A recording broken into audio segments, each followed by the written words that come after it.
From fabulous Las Vegas, Nevada, it's Casino Secrets with Vegas Vic and Ziggy. Hilo, is it always pot limit or just limit? That's a good question. I'm going to answer that question right away because it leads to what I was going to say. Is that in Omaha 8, in Las Vegas, most of the games are now pot limit or no limit, especially in higher places like Aria and Bellagio, where the higher stakes games are located. There are some casinos in Las Vegas that play limit. For example, Wynn Resorts during the day, at the Wynn Las Vegas during the day, starting at about 11 a.m., they have a 15:30 limit Omaha high-low split. Okay. That's played a lot by older guys like me from Las Vegas who grew up basically playing limit before there was all this no limit and pot limit stuff. Right.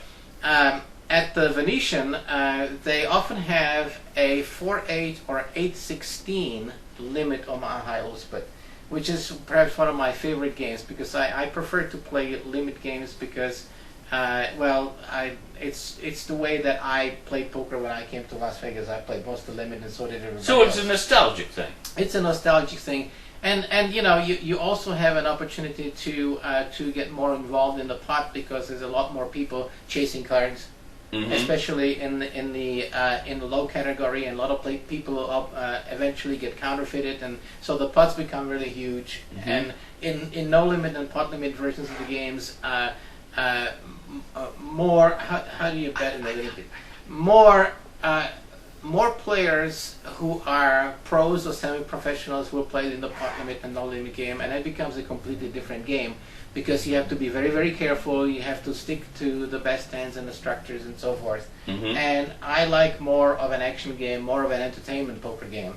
Okay. And so I find personally that the limit version produces bigger pots and gives you more of an opportunity to exploit weaknesses in other players and hide some of the weaknesses that you might have as a player. Okay. You know, which so. What is your best advice for a poker player? My best advice. I'm sorry, a poker dealer. A poker dealer. Okay. Yes. I actually dealt poker for quite some time in Las Vegas at one point too because I wanted to get a lot of experience from the other side of the table. And as a poker dealer, you get not only dexterity in the hands and the chips, but you also get an opportunity to be able to start seeing how other people play because you're not involved, so you can pay attention and you're dealing the game. You learn to count the pots, so you know how much rake to take out and so forth. Right. And you become familiar with the kind of personalities that people play. You'll be able to start to learn how to tell tells and so forth. So what was that question exactly, so I can answer it? What is your best advice for a poker dealer? Develop a thick skin. Okay. And that's a very good reason because do they cuss out the dealer? Oh, they not only cuss out the dealer, they throw things at you. They become really, really nasty. And that's a good question. I'll get to that in a minute. And so what you need to do is you need to depersonalize the job.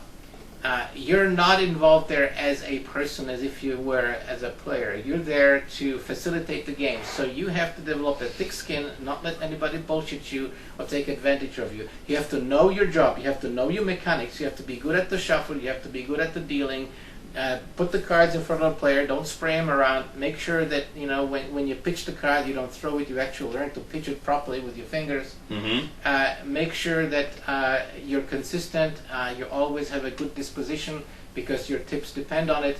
If somebody gives you a hard time, try to diffuse the situation by not responding to them in an adverse manner.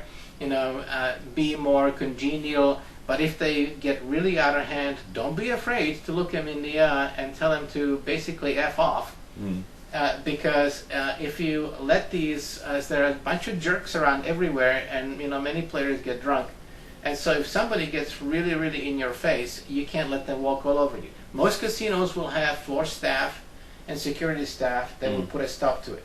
Right. But you're at the table at that moment. It takes them a while to get there. Right. So make sure that the other players know that you've been you've been calm and quiet for a long time and tolerated this until it got to a point where you had to respond because it disrupts the flow of the game. Okay. And when it starts to disrupt the flow of the game, that means the casino's losing money. Because Ah, the casino good point. makes money on how fast the game goes. Right, right. And so it then becomes the casino's interest to have your back. But, you know, you can't let these people walk all over you. So you have to have a thick skin, you have to be professional, and also congenial, because you need to engage with your audience. But make sure that your mechanics are good and you don't make mistakes. Okay. Okay. Hello, Vegas Vic back again. Thank you very much for watching our program. Please don't forget to subscribe to our channel. It's very easy. Just click the subscribe button on your screen. It only takes a second, and then you'll be notified every time we post a video. You can also follow me on Twitter. My handle is @GamingAuthor. So until next time, I'll see you soon. So long.